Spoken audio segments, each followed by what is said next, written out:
What's up, guys? We're going to talk about motivation today.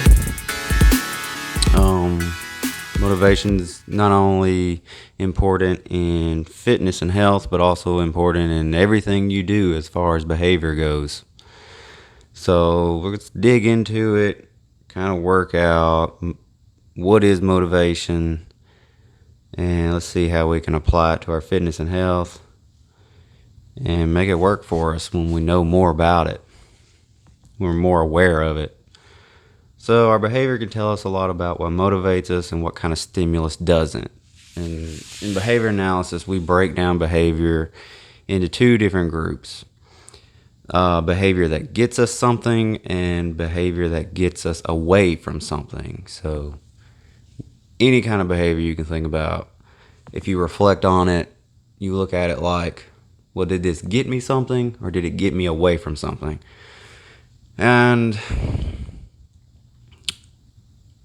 I guess two examples just off the top of my head: getting away from something, because that sometimes is a little more complicated for people.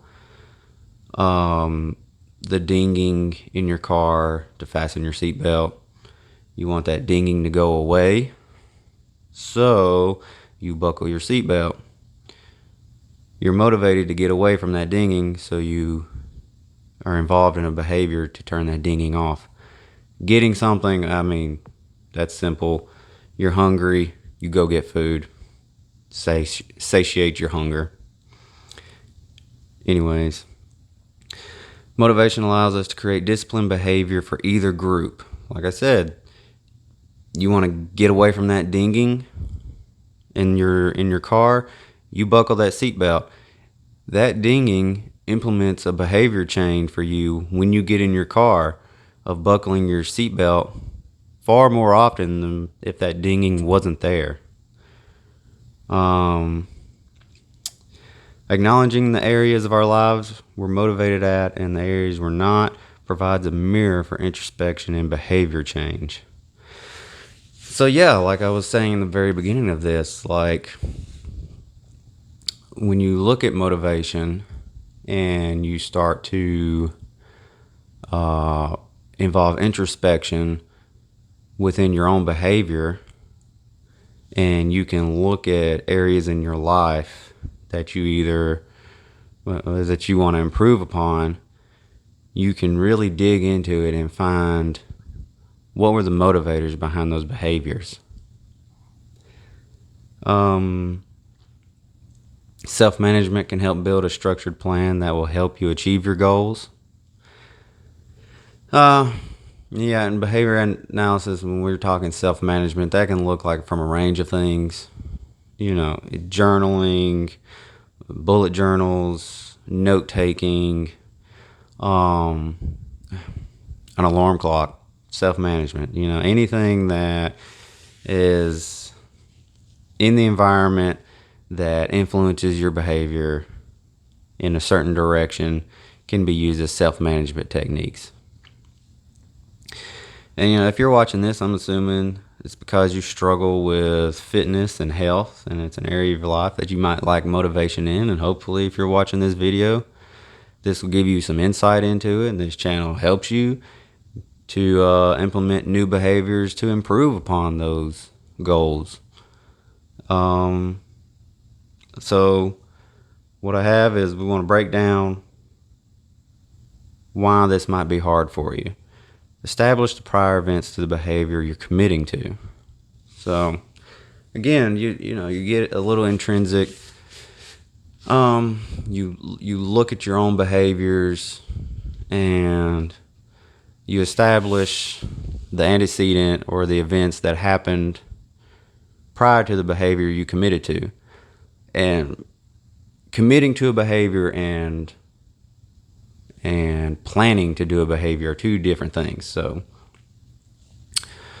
I committed to doing a mile run today,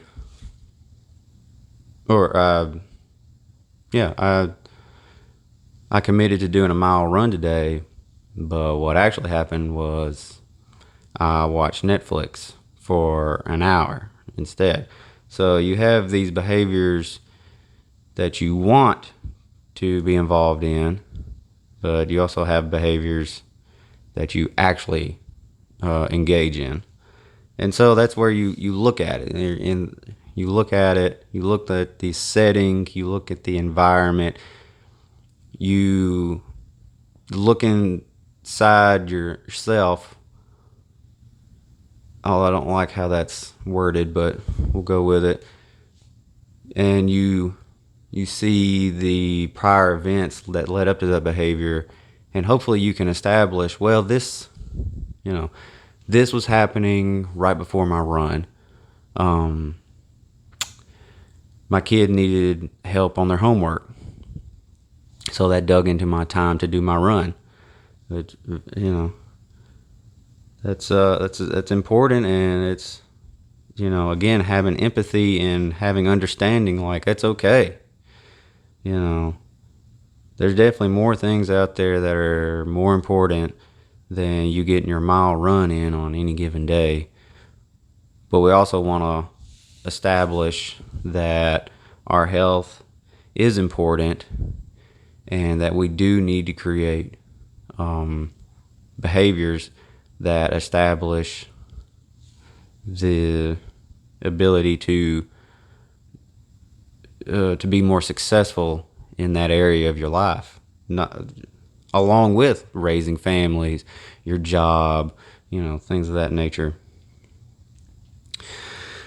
Yeah, I got here. Are we setting up environments that motivate us to pursue a behavior? Off the top of my head, thinking about that, an example, when I was getting into marathons and long distance running, I'm going to tell you what, getting up at 4:30 in the morning and with the plan of doing 12 miles that morning, you've got to have a massive amount of not only setting up your environment, but setting up events that lead up, that make that behavior easier to engage in. So yeah, like, right, what I think of is, I had my shoes laid out, my workout gear laid out, coffee on a automatic timer, so it was ready to go. Everything was basically set in an automatic mode. So when I woke up, there was as little resistance as possible in the morning to achieve that behavior. And you want to do the same thing, regardless of what it might be, whether it's a 10-minute walk or a 1-mile run, or your goal is to do a marathon within a year. You want to look at your environment that you're currently in, acknowledge it, and say, okay, how can I make this environment more applicable to this goal that I have? And combining behavior momentum to increase motivation with high probability behavior with motivation to carry out low probability behaviors. Right? So that's a lot of word salad. Yeah, you already have established behaviors that you engage in. You drink coffee regularly, so that's a high probability behavior. You can apply that high P behavior to increasing the likelihood of a low P behavior, getting out and running in the morning. So that's just one example, but yeah, when we're talking about motivation, guys, it really is. It comes down to a value system. We can do all the little things that build up these behaviors, and we can do the little things that make it easier for us to do those behaviors. But it's super important also to have a value system in place that will substantiate that motivation, because one of the tricky areas in behavior analysis when we're talking about motivation is typically human behavior leans towards the behavior that requires the least amount of work. It's a great survival skill we have. It keeps you alive, but it doesn't necessarily keep you healthy in today's, environment. So you have to look at that and accept it. It's not nobody. Little tangent here, like people get on this kick about laziness, and I'm always quick to reiterate there's no laziness. People aren't lazy. Like, I hate that shit.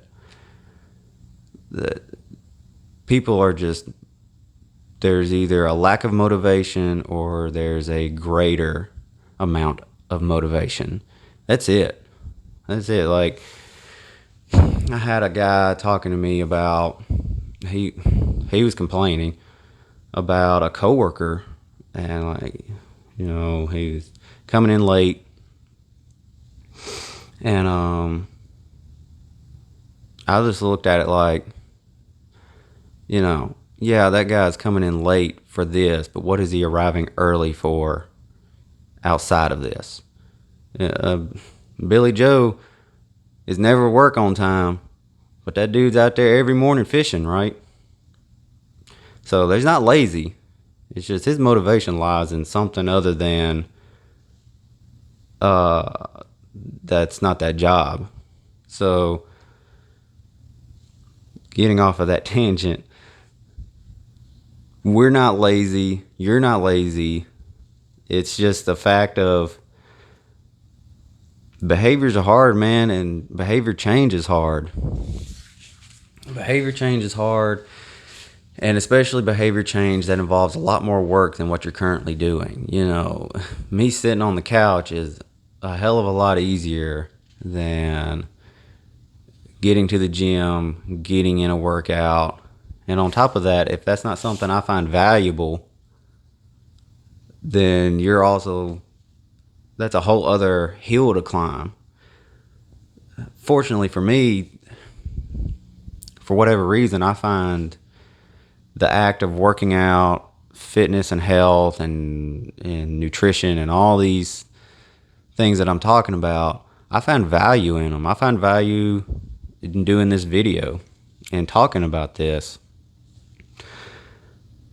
Whereas other people, it's not the same. The value system is not established in the same hierarchy. It may be in something else, video games, computers, music, whatever. Again, when you start really digging into your own behaviors and looking into what you do every day, you will be able to establish, okay, this is what I find important because this is what I do the most of. And it's something, there's something to be said about, you may not like that, because if you engage in behavior such as Netflix for 3 hours, that's what you find most valuable because that's what you spend the most time doing.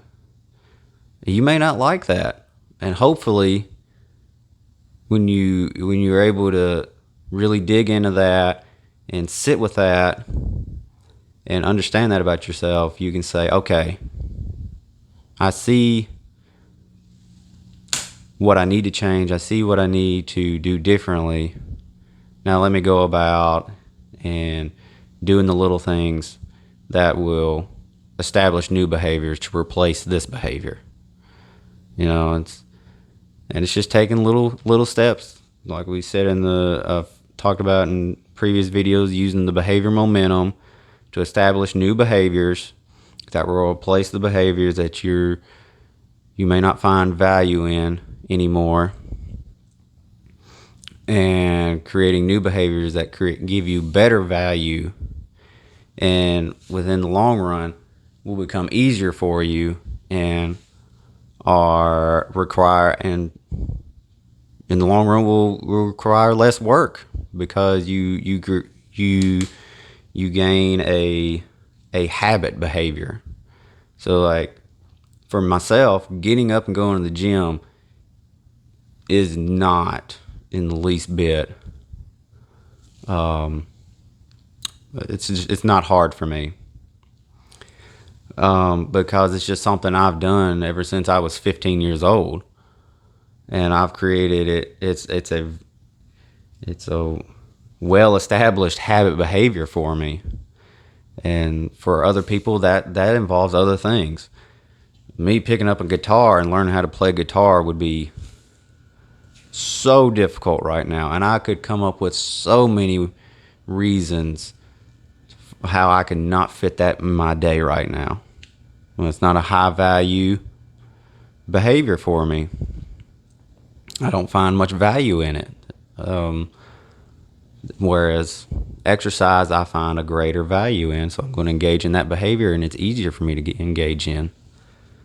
Same involves all other different types of things that happen in your day, whether it's schoolwork, cooking,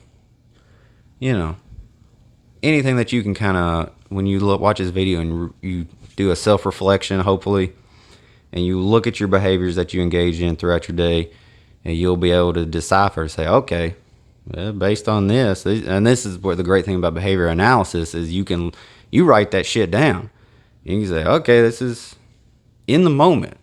You take a log, that self-management technique of taking a log of the things you engage in each hour. Oh, okay, I played on Facebook for 15 minutes this hour. I watched Netflix for an hour in this hour. I took a nap, and then I made a bologna sandwich, and etc. You look at that, and it's in the details. It's written right there for you. That's the proof. There's the evidence. In behavior analysis, that's what makes our field so strong, is there is clear evidence for what you find valuable.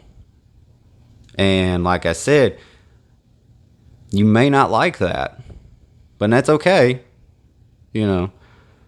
We always have empathy for yourself, because, look, man, this shit's hard. Life's hard.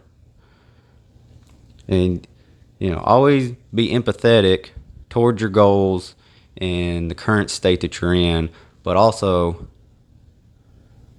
hopefully, this will rev up a new value system for you when you look at those behaviors on paper that you wrote down throughout your day in your log, and then you set forth a plan, and you say, okay, I'm going to do this instead. And there's a lot of strength and power in just that technique right there of writing stuff that you do down currently, and then the next day you look at it and you say, okay, I did that. Well, I'm going to do this instead. That's a great way to establish new behaviors. All right, guys. I'm 20 minutes in. I hope y'all stuck around this long. And I hope that you find some value in this. And I'll see you in the next one. Peace.